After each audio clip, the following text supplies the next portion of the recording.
question. What is Messianic? Because you've seen it from, the Orthodox consider themselves Messianic because they're waiting for the Messiah. Waiting for the Messiah. Right. It makes sense. So we're just going to explore this. What does this mean? You come from a Jewish background. I come from a Gentile background. I went through Pentecostal and Baptist and Mennonite and everything else, and that's how I came on this walk. But you came from a different perspective. So let's compare notes. Yeah, this is what I've seen. Labels, it tend to become denominational. So personally, I don't like this term. Plus, it's being used. Messianic is being used all over the place. Its label is being put on many things, and also, it in some ways it's accepted, and in some ways people get their back up. Oh, it's, as you said, it's that Messianic thing, and it tends to become what those in the Messianic movement. You say there's a reason why it's called Messianic. It's messy. Indeed, it tends to get messy. But this is what I've seen. When I first became a believer, I actually was quote unquote saved. We know whatever that happens to be, but proclamation of faith in an inner city black church in Philadelphia. Oh, okay. Actually had long hair. That was another time I had long hair. And but from there, I'm Jewish. What am I supposed to do? So I found my way to officially a Messianic congregation, Messianic Jewish congregation. From there, a couple years later, I moved and I went somewhere else and joined now a Torah observant congregation. And then from there, I moved over to Israel. And there it's a whole other thing because, some people say, well, like a Messianic congregation means that they're praying in Hebrew. Okay. Well, in Israel, it's sort of like, Catholic Church, prays in, no, they don't. But, we're in Israel. People speak Hebrew. So if you go into a congregation in Israel that's Christian or Messianic believers and they're speaking Hebrew, doesn't necessarily mean that they're Messianic. And in fact, there's things all over the map in Israel. There's different people who are because they were started by Christians, and Christians started the ministries in Israel, and it's a good gig. You're over in Israel, get a Christian, and they don't tend to change. And so even though there were a lot of Israelis in the congregation, you would think, well, they must be Torah observant. No, a lot of them are sort of anti, or people who grew up Orthodox, and now they're sort of going to the far side away from that. And yet they call themselves Messianic, and so.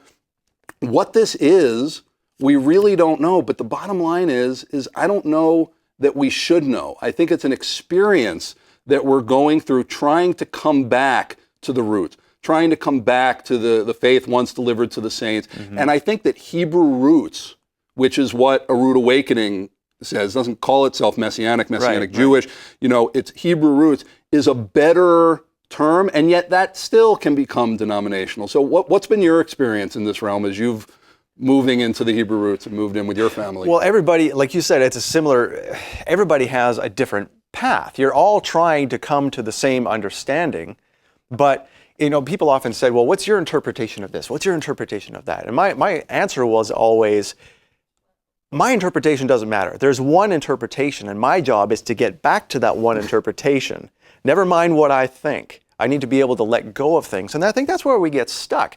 We have a certain idea of what Messianic should mean, and then we get stuck in our own little ways, and we sit in our pew just like we did in the church, and then we're not effective. We need to keep moving toward that one goal. And we have people like Reuven Prager who are trying to reestablish things from ancient times. And he's going to be on the program next week. That's right. Yeah, he's going to be on next week. And so he's going to tell us a bit about that. But yeah, we all need to just keep moving, not being complacent, like you said, keep moving and just coming to that one. We're all of one spirit. So we need supposedly. So we all need to be giving up of ourselves and keep moving toward that one spirit. That's the idea. I'm getting the same thing, and because people are well-intended, for sure, and we're all trying to work this out. And even like on something like the Sabbath, the scriptures are very, it's clear when the Sabbath is, and there are certain rules that seem very clear, although they're certainly left up to interpretation. And then we have the whole rabbinic side with 39 categories and subcategories, and some of those things could possibly be very valid and things that you need to apply, but they're certainly not Torah, and they don't have the authority to tell people. But as we look into this, people pick up things, little things all over the place, and then they form doctrines based on that. And then within congregations may have disagreements, and then congregations split. And we end up with this thing, this denominationalism, which so often we as Messianics, we as Hebrew roots, I don't want to put that label on myself, sort of sadly, joke that, the church, they split up into 30,000, 40,000 denominations. I mean, isn't this supposed to be about unity? But then we look within our own community and have to say, wait a minute, we should be getting along more than anybody. We have Torah, the Spirit, we have so much in common, and yet breaking up into, is it Hebrew roots? Is it sacred name? Is it Messianic? Is it feast keeping? When do you keep the feast keeping? What calendar are you on? What dietary restrictions? Which, how are you raising your kids? I mean, it's like, sometimes, again, sadly joking with my wife, it's like we're a denomination of one.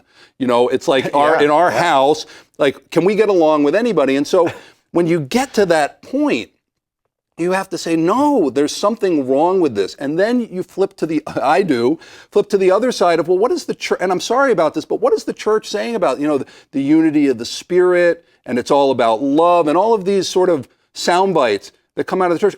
In a lot of ways, they're right. I mean, they're quoting Paul. What they tend to not do is go deeper than that. They quote this thing like, being in Christ, or, Jesus is my Shabbat, and then they don't take it deeper. I'm not saying we should be on the surface, but there are truths in there, and trying to figure out, as Paul was wrestling with this, and what I keep coming back to, and I think we all need to come back to, is the unity of the Spirit.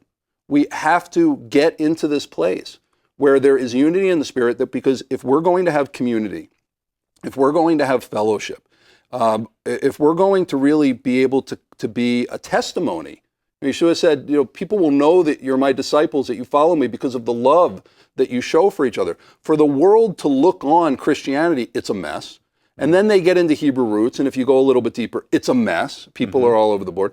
And as much as I love Torah, and I seek to keep it, and I teach it to my children, when there seems to be a point where it divides us because we're not loving each other, and we're not tolerant. And I've had people write, I do customer service with Biblical Health TV.